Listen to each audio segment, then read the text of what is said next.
संस्थेच्या वार्षिक स्नेहसंमेलन प्रसंगी उपस्थित असलेले विचारपीठावरील संस्थेचे प्रमुख आदरणीय अंकुशजी दराडे सर, माननीय स्वातीताई दराडे, या विभागाचे नगरसेवक माननीय रवींद्रजी, त्याचबरोबर सप्तरंग या नाट्य संस्थेचे अध्यक्ष डॉक्टर श्याम शिंदे, कृषी विद्यापीठामध्ये कार्यरत असलेले आणि शब्दगंध साहित्य परिषदेचे जिल्हाध्यक्ष असलेले राजेंद्रजी चोबे, विचारपीठावरील प्राचार्य, या संस्थेतील सर्व शिक्षकवृंद, उपस्थित सर्व पालक आणि विद्यार्थी बंधू भगिनींनो, महाराष्ट्र तंत्र शिक्षण या संस्थेची सुरुवात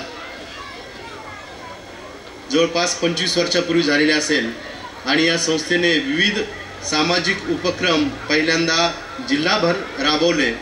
विशेषतः कॉम्प्युटरचं युग ज्यावेळी सुरुवात झालेली होती, अशावेळी कॉम्प्युटरच्या प्रशिक्षणाची सोय महाराष्ट्र तंत्र शिक्षण संस्थेच्या वतीने जिल्ह्यातील वेगवेगळ्या तालुक्यांमध्ये आणि अहमदनगर शहरामध्ये सुद्धा केलेली होती। आज याच संस्थेच्या वतीने ही शाळा उभा राहत आहे, हे पाहून आम्हा सर्व मित्रांना अतिशय आनंद होत आहे। खरं तर सरांनी मनोगत व्यक्त केलं की पालकांनी सहकार्य केलं तर निश्चितच ही शाळा अधिक चांगल्या स्वरूपात राहील, मोठ्या स्वरूपात आपल्या परिसरामध्ये नावलौकिक मिळवेल।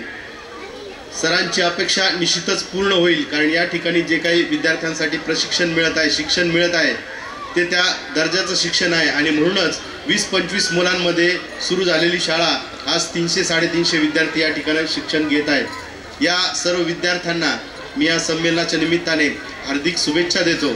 आज ज्यांना पारितोषिक मिळणार आहे त्यांचं अभिनंदन करतो। ज्यांना पारितोषिक मिळालेलं नसेल त्यांनी पुढच्या वर्षी पारितोषिकासाठी प्रयत्न करावेत, अशा शुभेच्छा त्यांना देतो आणि सर्व पालक वर्गांचं या ठिकाणी हार्दिक स्वागत करतो आणि या कार्यक्रमाच्या निमित्तानं थांबतो। जय हिंद, जय महाराष्ट्र।